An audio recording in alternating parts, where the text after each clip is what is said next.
আমাদের আব্দুল ভাই, আপনাদের আব্দুল কিছু কথা বলবে। তবে আপনাদের সঙ্গে আমাদের একটা আত্মীয়তার সম্পর্ক তৈরি হয়েছে, তার জন্য আমি সকলকে আন্তরিক ধন্যবাদ জানাই। ধন্যবাদ জানাই অসীমানন্দ মহারাজকে, ধন্যবাদ জানাই শহীদ সূর্য সেন ফ্যান ক্লাবের প্রত্যেক সদস্যকে, যারা এই একটা দিনের জন্য সারা বছর পরিশ্রম করে থাকে, অক্লান্ত পরিশ্রম। বহরমপুর শহরের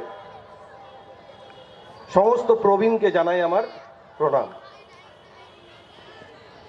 যে ধর্ম জন্মসূত্রে একজনকে শ্রেষ্ঠ, অন্যজনকে নিকৃষ্ট বলে বর্ণনা করে, সেটা ধর্ম নয়, দাস করে রাখার ষড়যন্ত্র। ঠিক তেমন পুরুষ শ্রেষ্ঠ, নারী নিকৃষ্ট বর্ণনা করলে সে একই মানে বোঝায়। বিশ্বকবি রবীন্দ্রনাথ ঠাকুর নেতাজি সুভাষচন্দ্র বোস, যিনাকে আধুনিক ভারতের অগ্রদূত জনক বলে সম্বোধন করেছিলেন, যে ভারতবর্ষে একটা পরমাণু শক্তির চেয়ে একটা কুসংস্কার ধ্বংস করা কঠিন, সেই ভারতবর্ষের সমস্ত কুসংস্কারকে দুর্মুচ করে দিতে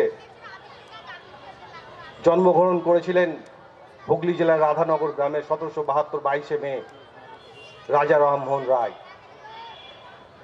249 বছর আগে সেই ভারতবর্ষে 24 সেপ্টেম্বর উত্তরপ্রদেশের হাতরাসে এক স্কুল পড়ুয়া ছোট্ট শিশুকে সেই স্কুলের শিক্ষকরাই বলে দিলেন স্কুলের মান যশ খ্যাতি বৃদ্ধি পাবে এই উদ্দেশ্যে। কোন ধর্মে দীক্ষিত এসব মানুষ? নিজেদেরকে শিক্ষক বলেন, কোন শিক্ষায় শিক্ষিত এনারা? রাজা রামমোহন রায়ের শিক্ষা শুরু হয় বাংলা ভাষা দিয়ে, পরে বাড়িতে একজন মৌলবী এসে ওনাকে ফার্সি ও আরবি শেখান।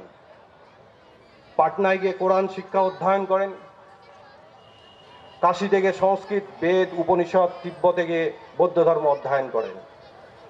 ইস্ট ইন্ডিয়া কোম্পানিতে ক্লার্কের কাজ করার দরুন ইংরেজি, গ্রিক, ল্যাটিন, হিব্রু ভাষা অধ্যয়ন করেন, শেখেন।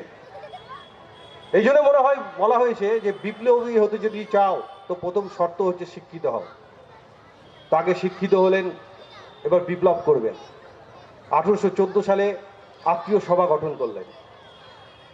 একা শিক্ষিত হলে তো গোটা দেশকে পাল্টানো যায় না, তার জন্য সকলকে শিক্ষিত করা প্রয়োজন। তাই ইংরেজি শিক্ষার জন্য প্রিন্স দ্বারিকানাথ ঠাকুরকে সঙ্গে নিয়ে ইংরেজি শিক্ষার জন্য আন্দোলন শুরু করলেন। ফল পেলেন। 1819 20 জানুয়ারি প্রথম কলকাতায় হিন্দু কলেজ প্রতিষ্ঠিত হলো এবং পরে সেখান থেকে ইংরেজি শিক্ষা প্রসার ঘটে। একটা মানুষ যখন কোনো ন্যায়ের পথে হাঁটতে শুরু করে, অপরদিকে কিছু মানুষ তার বিরোধী তৈরি হয়। তৈরি হলো ভারতবর্ষের রক্ষণশীল সমাজ তার বিরোধিতা করা। 1819 সালে এটি প্রকাশ্য তর্ক সভার আয়োজন ডাকা হয়, সেখানে রাজা রামমোহন রায়কে আমন্ত্রণ করা হয়। রাজা রামমোহন রায় সে আমন্ত্রণ সাড়া দেন এবং সকলকে একা পরাজিত করে জয়ী হয়। প্রিন্স দ্বারকানাথ ঠাকুর, রাজা রামমোহন রায়, কালিদাস মুন্সি, প্রসন্ন কুমার মুন্সি সকলে মিলে 1828 20 আগস্ট আত্মীয় সভার নাম পরিবর্তন করে রাখলেন ব্রহ্ম সমাজ। ব্রহ্ম সমাজের কনসেপ্টে আসে শঙ্করাচার্য থেকে, ইউনিভার্সাল ব্রাদারহুড, সার্বজনীন ভ্রাতৃত্ববোধ, সকলের মধ্যে ব্রহ্ম বিরাজমান। এই পথেই বীর সন্ন্যাসী স্বামী বিবেকানন্দ পরবর্তীকালে চলেছেন এবং এই মতই প্রচার করেছেন। ব্রহ্ম সমাজ গঠন হয় সকল ধর্মের ভালো দিক নিয়ে, একটা ধর্ম সংস্কার আন্দোলন, মূর্তি পুজো, কুসংস্কার, জাতি প্রথা, সতীদাহ প্রথা, এই সম্বন্ধে সমস্ত বিষয় নিয়ে আন্দোলন শুরু হয়। ব্রহ্ম সমাজের মূল স্লোগান ছিল ঈশ্বর এক। এরই মধ্যে রাজা রামমোহন রায় ইউরোপ যান, সেখানকার আইন এবং সাহিত্য অধ্যয়ন করেন এবং কালচার, সেখানকার ইউরোপের কালচার ভালো করে বোঝার পর তিনি যে ব্রহ্মকালীন ম্যাগাজিন লিখতেন, সেখানে তিনি প্রকাশ্যে লিখতে শুরু করলেন যে পৃথিবীর যে সমস্ত দেশ দুর্বার গতিতে উন্নতির পথে এগিয়ে চলেছে তার মূল কারণ হচ্ছে শিক্ষা, ধর্ম নয়। তার ফলে ভারতবর্ষের যে রক্ষণশীল সমাজ আছে তারা ঘোষণা করলেন রাজা রামমোহন রায় হিন্দু ধর্ম বিরোধী এবং নাস্তিক। শুধু সমাজ নয়, নিজের মা বাবাও এতটা বিরোধী ছিলেন যে একাধিক মামলা করেছিলেন। অবশ্য সব মামলায় রাজা রামমোহন রায় পরে জয়ী হয়েছিলেন। মাত্র 14 বছর বয়সে তাকে বাড়ি ছাড়তে হয়। এখন প্রশ্ন হচ্ছে, রাজা রামমোহন রায় কি সত্যি হিন্দু ধর্মের বিরোধী ছিলেন? এক কথায় নাস্তিক। কারণ সমাজ বিরোধী, পরিবার বিরোধী, এটা আমাদেরকে ভাবতে হবে। তো বীর সন্ন্যাসী স্বামী বিবেকানন্দ বলেছেন যে তোমরা যদি সবাই একান্তভাবে নিরীশ্বরবাদী, মানে ঈশ্বরকে না মানা, এক কথা নাস্তিক, বিবেকানন্দ বলেছে তাও ভালো, কিন্তু কুসংস্কার আচ্ছন্ন নির্বোধ হয়েও না। একবার যদি কুসংস্কার মাথায় ঢোকে তবে মস্তিষ্কের অস্তিত্ব লোপ পায়, বুদ্ধি বিবেচনা কিছু থাকে না। রাজা রামমোহন রায় কোনো ধর্মের বিরোধী ছিলেন না, আস্তিক ছিলেন, কিন্তু কুসংস্কার মুক্ত মানুষ। ধর্মের নামে পশু বলি, মন্দিরে দেবদাসীর নামে পতিতা গমন, মানে বর্তমান ভারতবর্ষে আসারাম বাবু, রাম রহিম বাবা, রাধে মা ইত্যাদি যে ধর্মের নামে ভণ্ডামি, তার বিরুদ্ধেই বিদ্রোহ ঘোষণা করেন রাজা রামমোহন রায়। শুধু এই ভারতবর্ষে নয়, সত্য বলার জন্য তিব্বতে যাদেরকে আমরা অহিংসার পূজারী, বুদ্ধিস্ট যাদেরকে মানি, তারাও রাজা রামমোহন রায়কে হত্যার ষড়যন্ত্র করেছিলেন। কারণ রাজা রামমোহন রায় বলেছিলেন যে গৌতম বুদ্ধ কোনোদিন মূর্তির পুজো করেনি, আপনারা গৌতম বুদ্ধের মূর্তি বানিয়ে পুজো করছেন। এক উদার তিব্বতী মহিলার সহযোগিতায় তিনি প্রাণ নিয়ে কলকাতায় ফিরে আসতে পেরেছিলেন, কোনো ক্রমে বেঁচেছিলেন। শুধু রাজা রামমোহন রায় নয়, সত্যি বলার জন্য হিন্দু ধর্মকে যে বিশ্বের দরবারে যিনি পরিচয় এনে দিয়েছিলেন এবং বিশ্ব ধর্ম জয় করে এসেছিলেন, সে বীর সন্ন্যাসী স্বামী বিবেকানন্দ কিন্তু এই ব্রাহ্মণ রক্ষণশীল সমাজ কিন্তু ছেড়ে কথা বলেনি। বলেছিলেন কায়স্থ সন্তান কোনোদিন সন্ন্যাসী হতে পারে না। বিবেকানন্দ যখন অসুস্থ ছিলেন তখন তাকে বিবিকা আনন্দ বলে মজা করা হতো। বিশ্ব ধর্ম সম্মেলন জয় করে স্বামী বিবেকানন্দ 19শে ফেব্রুয়ারি 1857 সাল কলকাতায় ফিরলেন। 21শে মার্চ সালটা ওই একই 1857 দক্ষিণেশ্বরের মন্দিরে যান স্বামী বিবেকানন্দ। পরের দিন দক্ষিণেশ্বরের মন্দিরে খাজাঞ্চি ভোলানাথ বাবু বঙ্গবাসী বা পত্রিকায় লিখলেন, স্বামী বিবেকানন্দ তার সঙ্গীদেরকে দক্ষিণেশ্বরের মন্দির থেকে তাড়িয়ে দেওয়া হয়। প্রখ্যাত বিবেকানন্দ গবেষক শঙ্করী প্রসাদ বসু লিখছেন, হিন্দু ধর্মের শ্রেষ্ঠ আচার্যের মুখের উপর বন্ধ করে দেওয়া হয় হিন্দু মন্দিরের গেট। কারণ স্বামী বিবেকানন্দের অন্যায় কি ছিল? সেই কুসংস্কার। সমুদ্র পাড়ি দিয়েছিলেন বলে তাকে মন্দিরে ঢুকতে দেওয়া হয়। স্বামী বিবেকানন্দ মৃত্যুর পরও তাকে ছেড়ে কথা বলি। তার যে স্মরণ সভার আয়োজন করা হয়েছিল, সেখানে যে হাইকোর্টের ব্রাহ্মণ বিচারপতি ছিলেন, তিনি বলেছিলেন হিন্দু রাজার শাসন থাকলে স্বামী বিবেকানন্দকে ফাঁসি দেওয়া হতো। কিন্তু আজ তারা কোথায়? সত্য কোথায়? সত্য চির সর্বদা জয় হয়। আজও স্বামী বিবেকানন্দ, ঠাকুর রামকৃষ্ণ রাশিয়া, ইউরোপ, আমেরিকার মতো জায়গায় তাদেরকে নিয়ে গবেষণা করছেন। তিনি স্বামী বিবেকানন্দই বলেছিলেন চেনা যোগী ভিক পায় না। আমরা কতটা জানতে পেরেছি স্বামী বিবেকানন্দকে, ঠাকুর রামকৃষ্ণকে আমরা জানি না, কিন্তু দেশের বাইরের মানুষ স্বামী বিবেকানন্দকে গবেষণা করছে। সেই স্বামী বিবেকানন্দ লিখে গেছেন মুসলমান ধর্মে যথেষ্ট ভালো জিনিস আছে। মোহাম্মদ সাম্যবাদের আচার্য, তিনি মানব জাতির ভাতৃভাব, সকল মুসলমানের ভাতৃভাবের প্রচারক, ঈশ্বর প্রেরিত পুরুষ। এই সত্য কথাটা বলার জন্য বিবেকানন্দকে হিন্দু ধর্ম ত্যাগ করে মুসলমান হতে হয়নি। ঠিক তেমন দলিত কন্যা সন্তান মনীষা বাল্মীকিকে যেভাবে অত্যাচার করে জীবনের ইতি টেনে দেওয়া হয়েছে, এই অন্যায়ের প্রতিবাদ করার জন্য কোনো মুসলমানকে মুসলমান ধর্ম ত্যাগ করে দলিত হতে হতো না। ঠিক তেমন 6 বছরের ছোট্ট শিশু আসিফাকে যেভাবে অত্যাচার করে জীবনের সমাপ্তি ঘোষণা করে দেওয়া হয়েছে, এই অন্যায়ের প্রতিবাদ করার জন্য কোনো হিন্দুকে হিন্দু ধর্ম ত্যাগ করে মুসলমান হতে হতো না। পশ্চিমবাংলা বিভিন্নভাবে উত্তাল হয়েছে বিভিন্ন ঘটনায়, এবারও হয়েছিল কিছুদিন আগে। কিন্তু বাকি রাজ্যগুলো অর্ধেক চোখ খুলে ঘুমিয়ে রইল। কেন? বিবেকানন্দ লিখে গেছেন যে বিএ পাস করার পরেই ইংরেজদের শাসন ও অত্যাচারের কথা আমার মনের মধ্যে দাগ কেটেছিল। সেই জন্য আমি বিদেশি শাসন উচ্ছেদ করার জন্য ভারতের নিঃপ্রতিদিনের একটি শক্তি জোট করতে চেয়েছিলাম। সেই জন্য আমি হিমালয় থেকে কন্যাকুমারীকে অবন্ধ দেশের সর্বত্রই ঘুরে বেরিয়েছি। সেই জন্য আমি বন্দুক নির্মাতা স্যার হাইরাম ম্যাক্সিমের সঙ্গে বন্ধুত্ব করেছিলাম, কিন্তু দেশের কাছ থেকে আমি কোনো সাড়া পাইনি, দেশটা মৃত। তাহলে কি আমরা বিভক্ত থাকতে ভালোবাসি? না রবার্ট ক্লাইভের কথাই সত্য, ব্যক্তি স্বার্থলোভী দ্বিধাগ্রস্ত জাতি আমরা? না হিউম্যান সাইকোলজি, যে বিচ্ছেদের মুহূর্ত যতক্ষণ ঘনিয়ে আসে না, ভালোবাসা ততক্ষণ গভীরতা নিজের উপলব্ধি করতে পারে না? বা কোনো সম্পর্ক আমরা উপলব্ধি করতে পারি না যতক্ষণ না বিচ্ছেদ ঘটে। ঠিক রাজা রামমোহন রায় তার বৌদিকে ভালোবাসতেন, কিন্তু বিচ্ছেদের পর জানতে পারেন তিনি তার বৌদিকে মায়ের মতো ভালোবাসতেন। রাজা রামমোহন রায় যখন বিদেশে ছিলেন তখন তার দাদা মারা যান।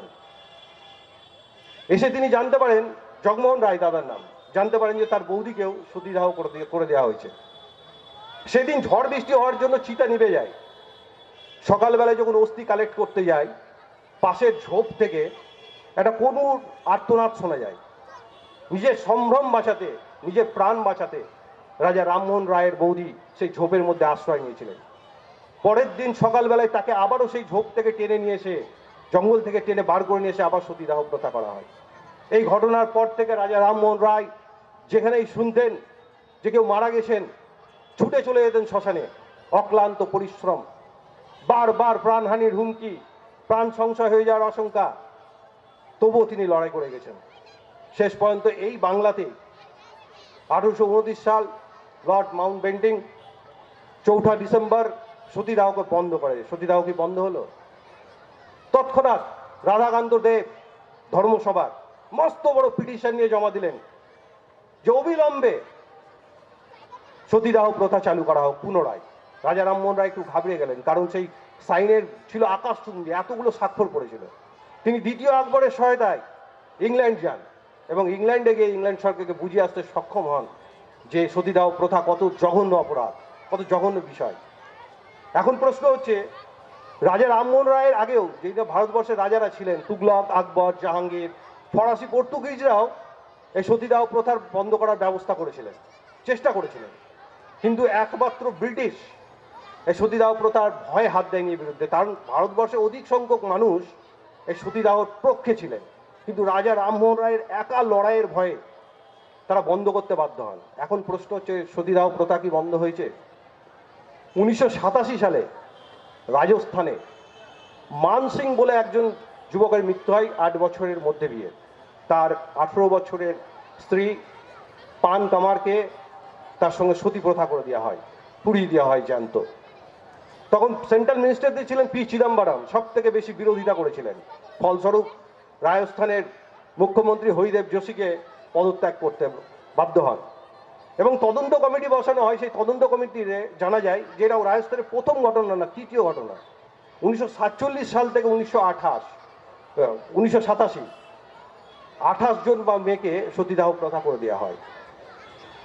2023 সালে গুজরাটের সাবরমতিতে সঙ্গীতা নামক এক গৃহবধূ ঝাঁপ দিয়ে আত্মহত্যা করেন। সুসাইড নোটে লেখা ছিল, পুলিশ যে উদ্ধার করেন, তাতে তার স্বামীর মৃত্যুর পর তার শ্বশুরবাড়ি থেকে ক্রমাগত থ্রেট করা হচ্ছিল বা প্রেশার দেওয়া হচ্ছিল সতী হওয়ার জন্য। পৃথিবীর শ্রেষ্ঠ বিচারক হচ্ছে মানুষের বিবেক, এ কথা আমার নয়, এ কথা ভগবদ গীতায় ভগবান শ্রীকৃষ্ণ বলেছেন। আমরা প্রত্যেকের বিবেককে প্রশ্ন করি। যে মেয়েটির বিয়ে হয় কিন্তু পণ দিতে না পারাতে যে নিপীড়ন সহ্য করতে হয় প্রত্যেক দিন, অমানসিক ও নির্যাতন। যে মেয়েটির স্বপ্ন ছিল পড়াশোনা করে আকাশ ছোঁয়ার স্বপ্ন দেখার, সে পড়াশোনা ছেড়ে দিয়ে অল্প বয়সে বিয়ে করতে হয় বাড়ির লোকের চাপে। যে মেয়েটি পরিবারের পাশে দাঁড়ানোর জন্য, অর্থ যোগানের জন্য কর্ম করতে গিয়ে কর্মস্থলে ঊর্ধ্বতন ব্যক্তির কুনজর এড়িয়ে প্রত্যেক দিন কাজ করা, এ কি সতী প্রথা নয়? এ কি প্রত্যেক দিন জ্বলে যাওয়া নয়, তিলে তিলে শেষ হওয়া যাওয়া নয়? এই পৃথিবীতে প্রত্যেকটা প্রাণীর মৃত্যু হয় একবার। আমাদের ভূভারতে মেয়েদের মৃত্যু হয় একবার, কিন্তু আত্মার খুন হয় বারবার। আমরা সব জানি পণ নেওয়া, পণ দেওয়া কত বড় জঘন্য অপরাধ, পুরুষ ও নারীর মধ্যে ব্যবধান কত বড় অন্যায় অপরাধ, মানুষে মানুষে বিভেদ কত বড় অন্যায় অপরাধ, আমরা সব জানি। আচার্য প্রফুল্ল চন্দ্র রায় তার নিজ অভিজ্ঞতায় লিখেছেন যে আমি ক্লাসে এত করিয়া ছাত্রদের পড়ালাম যে পৃথিবীর ছায়া চাঁদের উপর পড়িলে চন্দ্রগ্রহণ হয়, তারা বুঝিল, লিখিল, মুখস্থ করল, পরীক্ষায় লিখে পাশও করিল, কিন্তু মজার ব্যাপার হলো যেদিকে সত্যি সত্যি চন্দ্রগ্রহণ হইল, ঢোল করতাল শঙ্খ লইয়া রাস্তায় বাহির হইয়া পড়িল, এই বলিয়া যে সত্যি সত্যি চন্দ্রকে রাহু গ্রাস করিয়াছে। ই এক আশ্চর্য ভারতবর্ষ। ঠিক আমরা জানি কোন ঋষি, কোন মহারিষি, কোন মনীষী, কোন ধর্মগুরু কি বলেছেন, তাদের জন্মগুরু মৃত্যুদিন, জন্মদিন, মৃত্যুদিন আমরা সব পালন করি। পরিবারের কারো রক্তের প্রয়োজন হলে ব্লাড ব্যাংক থেকে দেওয়া রক্তের প্যাকেটটা হাতে নিয়ে লাল রক্তটাকে দেখে বলি সব মানুষই যে সমান, লাল রক্তই তার প্রমাণ। কিন্তু যখনই কোনো অশুভ শক্তি ধর্মের নামে কুসংস্কারে সুশ্রুতি দেয়, তখন আমরা সমস্ত কিছু ভুলে গিয়ে আমাদের সমস্ত বিদ্যা বুদ্ধি ভুলে যাই। কেমন যেন চেনা মানুষগুলো অচেনা হয়ে যায়। আমরা সকলেই জানি এখানে চাঁদ সওদাগরের বেহুলা লক্ষিন্দরের বাসর ঘর। সেই লোহার বাসর ঘরের মধ্যেই কিন্তু একটা ছিদ্র ধুয়ে ঢুকেছিল বিষাক্ত সাপ। সেই ছিদ্রটাই হচ্ছে পাপ, কুসংস্কারের পাপ, বিচ্ছেদের পাপ, বিভাজনের পাপ, সাম্প্রদায়িকতার পাপ। সেই পাপ ছিদ্র দিয়েই একসময় ইংরেজরা ঢুকেছিল, আজকে কেউ অন্য কেউ ঢুকেছে, কালকে কেউ অন্য কেউ ঢুকবে। এই ছিদ্র কিন্তু যাদের কাজ হচ্ছে রুটি শেখা, আপনাদেরকে আমাদেরকে লড়াই লাগিয়ে, তারা কিন্তু কোনোদিন বন্ধ করবে না। এই ছিদ্র যদি কেউ বন্ধ করতে পারে, তো আমরা সকলে, সাধারণ মানুষ, আপনারা সকলে মিলে। তাই সবসময় সতর্ক দৃষ্টি রাখতে হবে, রাম ও রহিমের চেতনায় আনতে হবে রবীন্দ্রনাথ নজরুল, আটকাতে হবে এই বিভেদকামী শত্রুদেরকে।